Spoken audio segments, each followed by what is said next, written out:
یہ بات آپ خود ہی کر دیں، میں نے کہا۔ مجھے غیر قانونی معاملات میں ملوث ہونا پسند نہیں۔ میں نے پیشکش کر چکا ہوں، لیکن یہ لوگ کچھ سننے کو تیار ہی نہیں ہیں۔ ان کو کسی طرح راضی کرنے کی کوشش کریں۔ اگر یہ مجھے گرفتار کر کے لے گئے تو بڑی سخت بدنامی ہوگی۔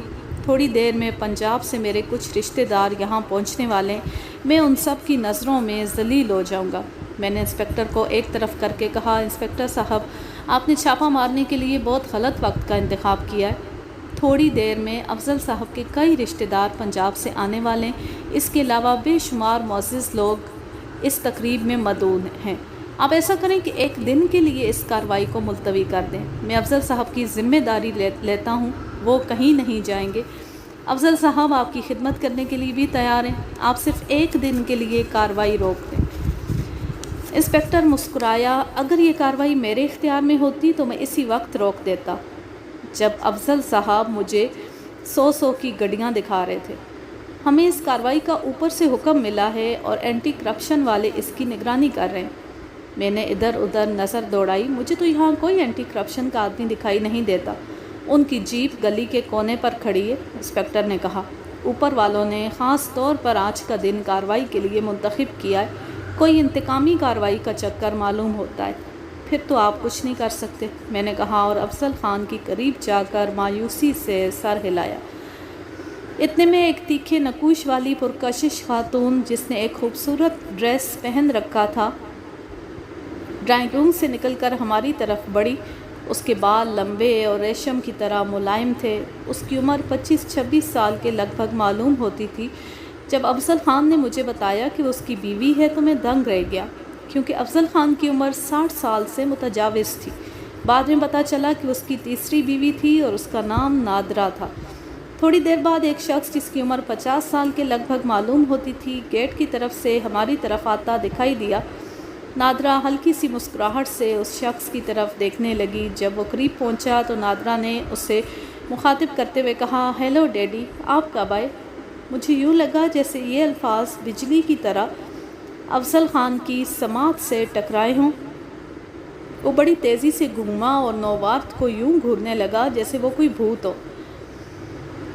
افضل، یہ میرے ڈیڈی ہیں، نادرا نے بالکل رسمی انداز میں کہا، اور ڈیڈی یہ میرے شوہر، مجھے رئیس حسین شاہانی کہتے ہیں۔ وہ سلام کے لیے ہاتھ آگے بڑھاتے ہوئے بولا، حالانکہ وہ بخوبی دیکھ رہا تھا کہ افضل خان کے ہاتھوں میں ہتھکڑی لگی ہے اور اسے سلام کرنا اس کی بے بسی میں اضافہ کرنے کے مترادف ہے، لیکن میرا خیال ہے کہ اس نے یہ حرکت دانستہ کی تھی، کیونکہ اس نے فوراً ہی اوہ سوری کہہ کر ہاتھ پیچھے کر لیا۔ تمہارے ڈیڈی؟ لیکن تم نے تو کہا تھا کہ تمہارے ڈیڈی۔ جھوٹ بولا تھا، میں نے اپنی شادی سے دور رکھنا چاہتی تھی۔ افضل خان اس طرح رئیس شاہانی کو گھور رہا تھا جیسے پہچاننے کی کوشش کر رہا ہو۔ میرا خیال ہے کہ آپ میرے والد کو جانتے ہوں گے، رئیس شاہانی نے کہا۔ ان کا نام امیر حسین شاہانی تھا، بڑے غریب نواز تھے۔ 3 سال قبل ان کا انتقال ہو گیا تھا۔ نادرا، تم نے مجھے پہلے کیوں نہیں بتایا؟ پہلے بتانا مصلحت کے خلاف تھا، نادرا کے بجائے اس کے باپ نے جواب دیا۔ میرے والد نے آپ کی وجہ سے بہت نقصان اٹھایا ہے، آج ان نقصانات کی تلافی کا دن ہے۔ اس نے کہکا لگایا، آج حساب کتاب کا دن ہے۔ پھر وہ انسپکٹر سے مخاطب ہو کر بولا، ڈی ایس پی صاحب پوچھ رہے ہیں کہ اور کتنی دیر لگے گی؟ یہاں کی کارروائی تقریباً مکمل ہو چکی ہے، چند منٹ اور لگیں گے۔ برآمد ہونے والے سامان کی فہرست تیار ہو رہی ہے، انسپکٹر نے جواب دیا۔ اس اثناء میں ایک معمر اور بارش شخص وہاں وارد ہوا۔ اس کی داڑھی میں سیاہ بالوں کا تناسب بہت کم تھا، زیادہ تر سفید بال تھے۔ اگرچہ اس کا لباس بہت سادہ سا تھا، تاہم اس کے چہرے پر بڑی طمانینت پائی جاتی تھی۔ بعد میں پتہ چلا کہ وہ افضل خان کے بچپن کا دوست تھا۔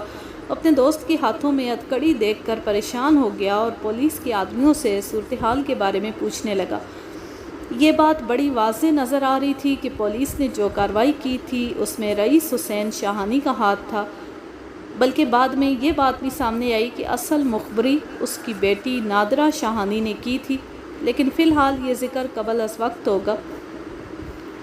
رئیس شاہانی بڑا خوش نظر آ رہا تھا۔ اس اثناء میں ایک ویگن گیٹ کے سامنے رکی اور کچھ افراد جو لباس اور وضاحت کے اعتبار سے مسافر معلوم ہوتے تھے ایک ایک کر کے باہر آنے لگے۔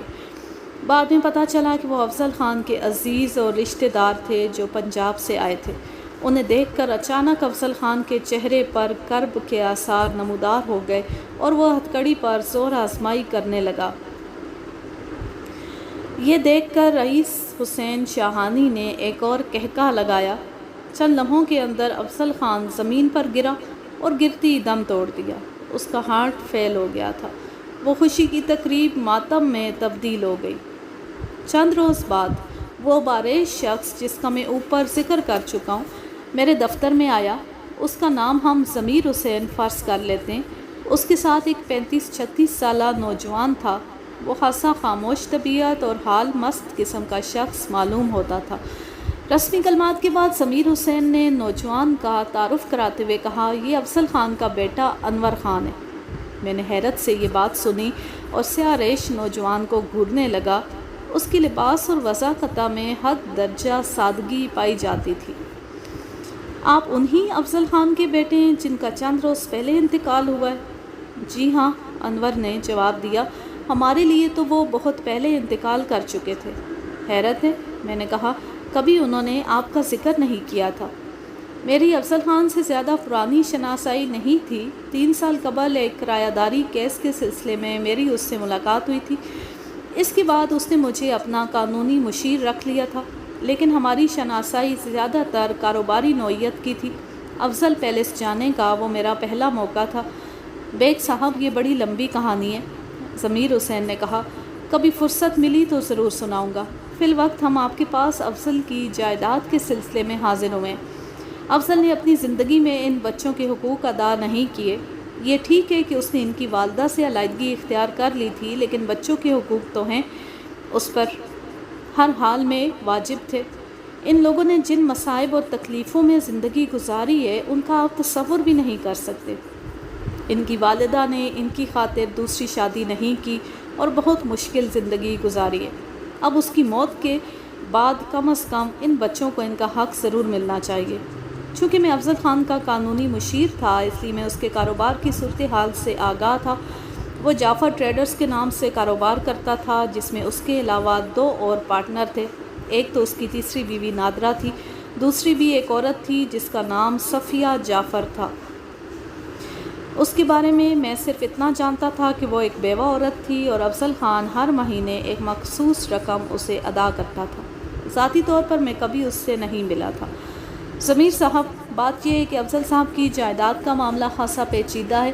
میں نے کہا، افضل پیلس کے بارے میں تو مجھے نہیں معلوم کہ وہ کس کے نام ہے، لیکن ان کے کاروبار میں 2 حصے دار ہیں۔ ایک تو ان کی بیوی نادرہ ہے اور دوسری صفیہ جعفر نامی کوئی خاتون ہے۔ یہ خاتون 50% حصے کی مالک ہے۔ افضل خان کا حصہ 30% ہے اور باقی 20% نادرہ کا ہے۔ میری معلومات کے مطابق نادرہ افضل پیلس پر قابض ہے اور اس کے باپ نے دفتر کا کنٹرول اپنے ہاتھ میں لے لیا۔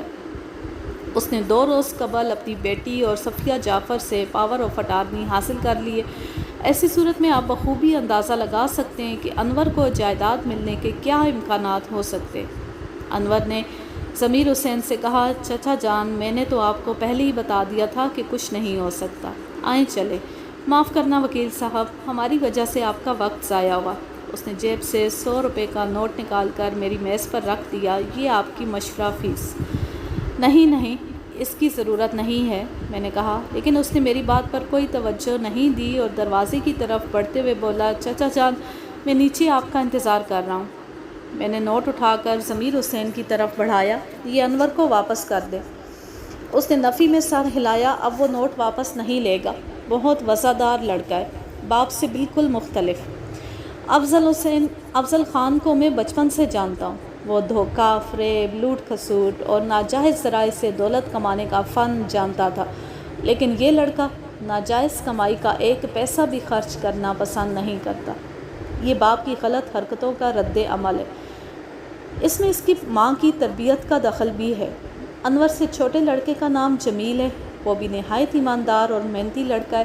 جب افضل خان نے انہیں گھر سے نکالا تو دونوں زیر تعلیم تھے۔ مجھے یاد ہے کہ انہیں بعض اوقات فاقے بھی کرنا پڑتے تھے، مگر انہوں نے کبھی کسی کے آگے ہاتھ نہیں پھیلائے۔ یہاں تک کہ باپ سے بھی کچھ لینا پسند نہیں کرتے تھے۔ میں نے کئی دفعہ افضل سے بات کرنے کی خواہش ظاہر کی مگر انہوں نے سختی سے منع کر دیا۔ انور کی اس وقت 1200-1300 روپے تنخواہ ہے۔ اس کی شادی ہو چکی ہے اور 2 بچے بھی ہیں، دونوں لڑکیاں ہیں۔ جمیل کی شادی ابھی نہیں ہوئی، وہ ایک نیم سرکاری محکمے میں ملازم ہے اور اس کی تقریباً 900 روپے تنخواہ ہے۔ دونوں اپنی ماں کے ساتھ ایک چھوٹے سے کرائے کے مکان میں رہتے ہیں۔ آپ بخوبی اندازہ لگا سکتے ہیں کہ 2000 روپے میں 6 افراد کتنی مشکل سے گزارا کرتے ہوں گے۔ ان کی خودداری کا یہ عالم ہے کہ کوئی بھی افضل کی جائیداد پر دعویٰ کرنا پسند نہیں کرتا۔ انور بڑی مشکل سے میرے ساتھ آنے پر تیار ہوا تھا، لیکن آپ ضرور کوئی راستہ نکالنے کی کوشش کریں، حقدار کو ضرور اس کا حق ملنا چاہیے۔ سمیر صاحب، یہ بہت مشکل قسم کا کیس ہے، اس میں فیس اور دیگر اخراجات بہت زیادہ ہوں گے۔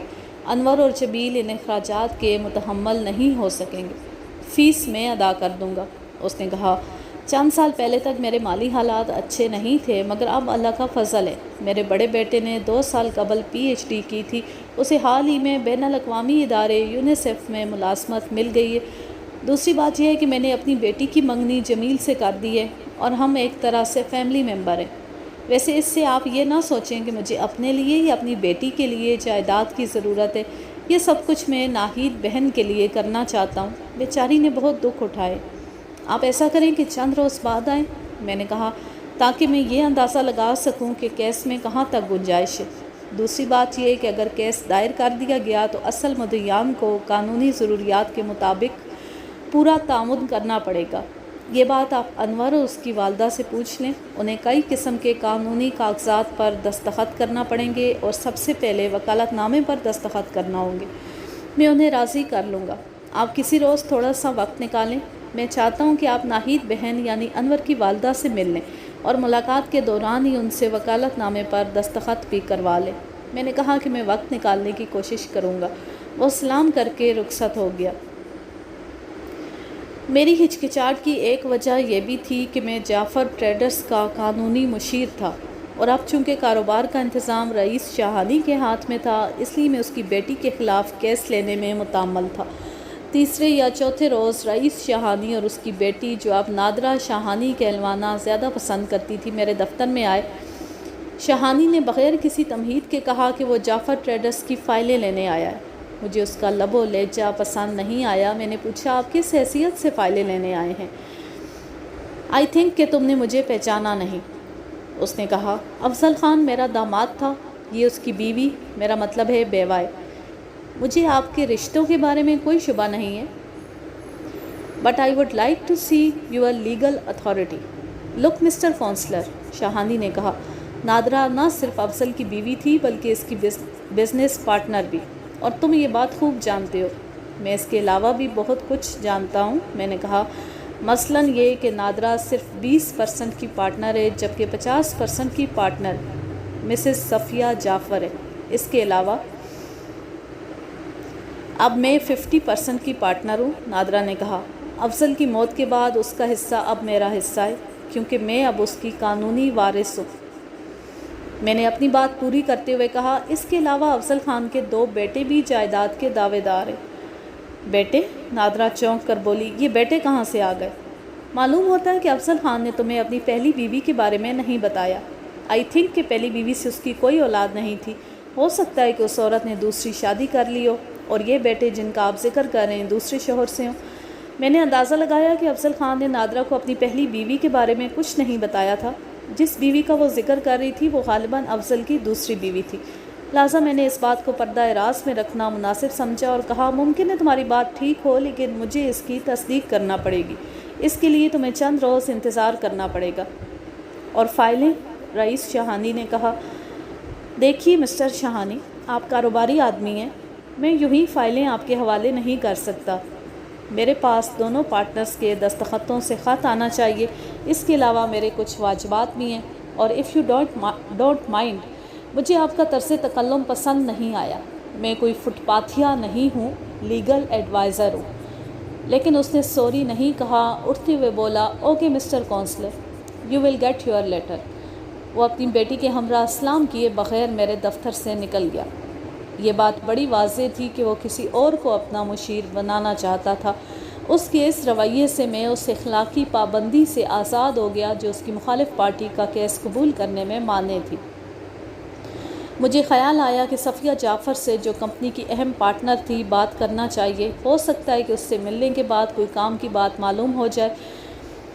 پہلے میں نے اس کا فون نمبر تلاش کرنے کی کوشش کی مگر کامیابی نہیں ہوئی۔ البتہ اس کی رہائش گاہ کا پتہ فائل میں موجود تھا۔ شام کو دفتر سے چھٹی کے بعد میں اس کے گھر، جو نارتھ ناظم آباد میں تھا، پہنچ گیا۔ دستک کی آواز پر سانولے رنگ کی ایک 15 سالہ لڑکی نے دروازہ کھولا۔ میں نے اپنا تعارف کرایا اور کہا کہ میں صفیہ جعفر سے ملنا چاہتا ہوں۔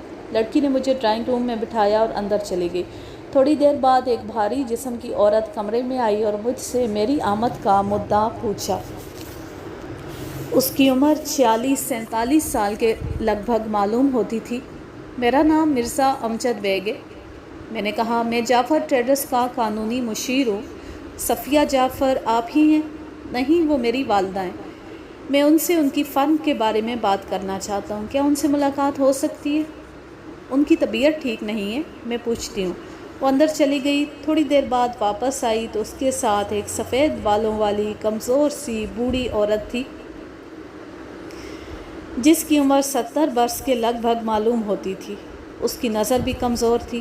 مجھے ایک بار پھر اپنا تعارف کرانا پڑا۔ اماں جی، آپ کو اپنے پارٹنر کی وفات کا پتہ تو چل ہی گیا ہوگا۔ میں یہ پوچھنے کے لیے حاضر ہوا ہوں کہ صفیہ جعفر ہاتھ جھٹک کر بولی، خس کم جہاں پاک، اس جہنمی کو بہت پہلے مر جانا چاہیے تھا۔ مجھے شہانی کا وہ کہکہ یاد آ گیا جو اس نے افضل خان کی موت پر لگایا تھا۔ رفتہ رفتہ اس کے کہکہے میں کئی خاموش کہکہے شامل ہوتے جا رہے تھے۔ کوئی شخص بھی افضل خان کی موت پر افسردہ نہیں تھا۔ معلوم ہوتا ہے کہ آپ افضل خان سے ناراض تھی، میں نے کہا۔ وہ انتہائی کمینہ اور خود پسند شخص تھا، دھوکے باز اور مکار۔ اس نے میری بیٹی فیروزہ کو سبز باغ دکھا کر اس سے شادی کی اور پھر اسے طلاق دے دی۔ اس نے اپنی بیٹی کی طرف اشارہ کیا۔ میرے شوہر یہ صدمہ برداشت نہ کر سکے اور جاں بحق ہو گئے۔ پتہ نہیں کون سا منحوس دن تھا جب انہوں نے اس ذلیل شخص کو اپنا پارٹنر بنایا تھا۔ میں نے فیروزہ کی طرف دیکھا جو خاموشی سے ایک طرف بیٹھی تھی۔ اس کی آنکھوں کے گرد حلقے پڑے ہوئے تھے اور بالوں میں سفیدی جھلکنے لگی تھی۔ آپ نے ایک شادی شدہ شخص سے شادی کیوں کی؟ میں نے فیروزہ سے پوچھا۔ وہ اپنے ہاتھوں کو گھورتے ہوئے بولی، وہ شادی شدہ نہ بھی ہوتا تو یہی حرکت کرتا۔ اے ہٹو، کیا بات کرتے ہو؟ مسز جعفر نے کہا۔ شادی شدہ مرد سے شادی کرنے میں کیا برائی ہے؟ اللہ بخشے، ہمارے نانا نے 3 شادیاں کی تھیں، تینوں کو آخر دم تک نبھایا۔ مجال ہے جو کسی سے رائے برابر ناانصافی کی ہو، لیکن افضل کی اصل اور نسل ہی خراب تھی۔ شروع میں بہت اچھا لگتا تھا، ہمارے گھر کے 100 چکر لگاتا تھا، لیکن نیت کا حال کون جانے۔ فیروزہ کا ڈاکٹر بننے کا پروگرام تھا، لیکن اس کی وجہ سے یہ اپنی تعلیم بھی مکمل نہ کر سکی۔ اس نے افضل خان کے بارے میں بہت کچھ بتایا، لیکن چونکہ ان باتوں کا براہ راست اس معاملے سے کوئی تعلق نہیں ہے، اس لیے میں انہیں حذف کرتا ہوں۔ جب اس نے اپنی کہانی ختم کی تو میں نے کہا، مجھے معلوم ہوا ہے کہ آپ نے افضل کی تیسری بیوی کے باپ کو کاروبار چلانے کے لیے پاور آف اٹارنی دے دی ہے۔ تیسری بیوی؟ مسز صفیہ جعفر نے کہا، کیا افضل نے تیسری شادی کی تھی؟ جی ہاں، نادرہ شہانی اس کی تیسری بیوی ہے، لیکن افضل نے تو کہا تھا کہ اس نے سرمائے کی کمی کو پورا کرنے کے لیے اور انکم ٹیکس بچانے کے لیے ایک نئی پارٹنر بنائی ہے۔ بلکہ اس نے یہ کہا تھا کہ سرمایہ تو دراصل لڑکی کا باپ لگا رہا ہے، لیکن چونکہ وہ پہلے ہی کئی فرموں میں حصے دار ہے، اس لیے کاغذوں میں اس کی بیٹی کا نام لکھا جائے گا۔ بیٹا، مجھے نہ تو کاروبار کا تجربہ ہے اور نہ ہی کوئی دلچسپی ہے۔ افضل ہی سیاہ و سفید کا مالک بنا ہوا تھا، بلکہ میں تو یہ بھی غنیمت سمجھتی ہوں کہ وہ ہمیں ماہوار رقم بھجوا دیتا تھا، ورنہ وہ تو بہت سے لوگوں کے پیسے کھا گیا تھا۔ اگر مجھے معلوم ہوتا کہ یہ لڑکی، کیا نام بتایا، نادرہ، افضل کی بیوی ہے تو میں بھی اس کے باپ کو پاور آف اٹارنی نہ دیتی۔ اب تم جو مشورہ دو میں وہی کروں گی۔ رئیس شاہانی آج میرے پاس آیا تھا، وہ کسی اور کو اپنا قانونی مشیر بنانا چاہتا ہے، لیکن میں نے فائلیں واپس نہیں کی۔ اصولی طور پر جب تک آپ راضی نہ ہوں وہ میری حیثیت ختم نہیں کر سکتا۔ شاید وہ کل آپ کے پاس آئے اور لیٹر پر دستخط کرنے کے لیے کہے۔ اچھا ہوا تم نے مجھے اصل حقیقت بتا دی، میں اب کسی کاغذ پر دستخط نہیں کروں گی۔ بیچ میں ایک اور مسئلہ بھی ہے، میں نے کہا۔ میرے پاس افضل کی پہلی بیوی کا بیٹا انور آیا تھا۔ وہ جائیداد کے سلسلے میں مقدمہ کرنا چاہتا ہے۔ اس سلسلے میں ابھی میں نے کوئی کارروائی نہیں کی۔ میں نے اسے مختصر الفاظ میں افضل کی پہلی بیوی ناہید اور اس کے بیٹوں کے حالات بتائے۔ مسز صفیہ جعفر نے کانوں کو ہاتھ لگائے۔ اس کا مطلب ہے کہ وہ عاقبت ناندیش صرف اپنے نفس کا بندہ تھا، اسے اپنی ذات کے سوا کسی کی پرواہ نہیں تھی۔ تم ان بچوں کو ضرور ان کا حق دلواؤ، اگر کسی معاملے میں میری گواہی کی ضرورت ہو تو میں بھی حاضر ہوں۔ امی اب موقع ہے، فیروزہ نے کہا، کیوں نہ ہم اپنا حصہ الگ کرنے کا مطالبہ کر دیں۔ تقریباً نصف گھنٹے تک وہ اس ضمن میں مشورہ کرتی رہی، چونکہ یہ بھی ایک ضمنی بات ہے اس لیے اس کا ذکر بھی چھوڑا جاتا ہے۔ اس کے بعد ایک ہفتے تک رئیس جہانی یا اس کی بیٹی میرے دفتر میں نہیں آئے۔ افضل خان کی جائیداد کا کیس اسٹڈی کرنے کے بعد بعض مفید نکات سامنے آئے جن کا وقت آنے پر ذکر کیا جائے گا۔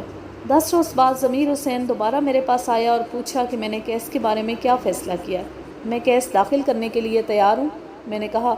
انور اور ان کی والدہ نے کیا فیصلہ کیا ہے؟ میں نے انہیں راضی کر لیا ہے، اس نے کہا۔ اگر آپ کو فرصت ہو تو ابھی میرے ساتھ چلیں، انور کی والدہ سے بھی بات کر لیں اور وکالت نامے پر دستخط بھی کروا لیں۔ اس وقت شام کے 5 بجنے والے تھے اور میں دفتر سے اٹھنے کا ارادہ کر ہی رہا تھا، لہٰذا میں نے اپنے کاغذات سمیٹے اور دفتر بند کر کے ان کے ساتھ روانہ ہو گیا۔ راستے میں وہ افضل خان کی زندگی کے حالات سناتا رہا۔ انتہائی عبرت انگیز حالات تھے، لیکن ان کا اس کہانی سے براہ راست کوئی تعلق نہیں ہے، اس لیے ان کے ذکر سے بھی معذرت۔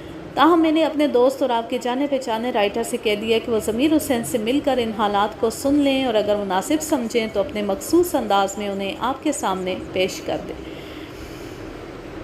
بہرحال میں ضمیر حسین کی رہنمائی میں ایک چھوٹی سی بستی میں پہنچ گیا۔ شروع میں اس بستی کا نام گولی مار تھا، لیکن بعد میں بھائی لوگوں نے اس کا نام گل بہار رکھ دیا۔ لیکن اطمینان رکھیں، وہاں نہ گل ہے نہ بہار، نیم پختہ گلیاں، چھوٹے چھوٹے مکانات اور صحت و صفائی کا فقدان ہے۔ انور خان کا کرائے کا مکان دیکھ کر مجھے افضل پیلس یاد آ گیا۔ میرا خیال ہے کہ افضل کا گیراج بھی اس مکان سے بڑا تھا۔ ضمیر حسین نے کار سے نکل کر دروازے پر دستک دی۔ لمحے بھر کے بعد ایک 30-32 سالہ شخص نے دروازہ کھولا۔ اس کی شکل افضل خان سے ملتی جلتی تھی۔ اس کے ساتھ چند رسمی باتیں ہوئیں۔ ضمیر حسین نے اس کا تعارف کرایا۔ وہ انور کا چھوٹا بھائی جمیل تھا۔ وہ ہمیں ایک چھوٹے سے کمرے میں لے گیا جو سستے فرنیچر سے آراستہ تھا۔ جمیل بیٹے، بیگ صاحب کا شمار بہترین وکیلوں میں ہوتا ہے۔ مجھے امید ہے کہ ان کی کوشش سے تم لوگ اپنے والد کی جائیداد حاصل کرنے میں کامیاب ہو جاؤ گے۔ جمیل چند لمحوں تک فرش کو گھورتا رہا، پھر خود کلامی کے انداز میں بولا، ہمیں جس چیز کی ضرورت تھی وہ تو ملی نہیں، جائیداد لے کر کیا کریں گے؟ اس نے گہرا سانس لیا اور اندرونی دروازے کی طرف بڑھتے ہوئے بولا، آپ تشریف رکھیں، میں امی کو بھیجتا ہوں۔ اس نے جس چیز کی طرف اشارہ کیا تھا وہ غالباً باپ کی شفقت تھی۔ تھوڑی دیر بعد ایک دبلی پتلی معمر خاتون کمرے میں داخل ہوئی۔ اس کے چہرے پر جھریاں پڑی ہوئی تھیں اور بال زیادہ تر سفید تھے۔ اسے دیکھ کر مجھے افضل اور اس کی تیسری بیوی نادرہ یاد آئی۔ اگرچہ افضل بھی بوڑھا تھا تاہم اس کی صحت اچھی تھی، وہ عمدہ سوٹ پہنتا تھا اور دیکھنے میں خاصا اسمارٹ لگتا تھا۔ اس کی تیسری بیوی اگرچہ دیکھنے میں نرم و نازک تتلی لگتی تھی لیکن در حقیقت وہ انتقام کے زہر میں بجھا ہوا ایک تیر تھا۔ اس کے مقابلے میں ناہید بیگم اگرچہ معمر اور کمزور تھی تاہم اس کے چہرے پر وقار پایا جاتا تھا، ایک عظمت اور بزرگی نظر آتی تھی۔ اگر افضل خان اس عورت کو گھر سے نہ نکالتا تو شاید اتنی حسرتناک موت نہ مرتا۔ آج کے لیے بس اتنا ہی۔ اب میں لیتی ہوں آپ سے اجازت۔ جہاں رہیں خوش رہیں، شاد و آباد رہیں، ہنستے مسکراتے رہیں۔ اللہ حافظ، اللہ نگہبان۔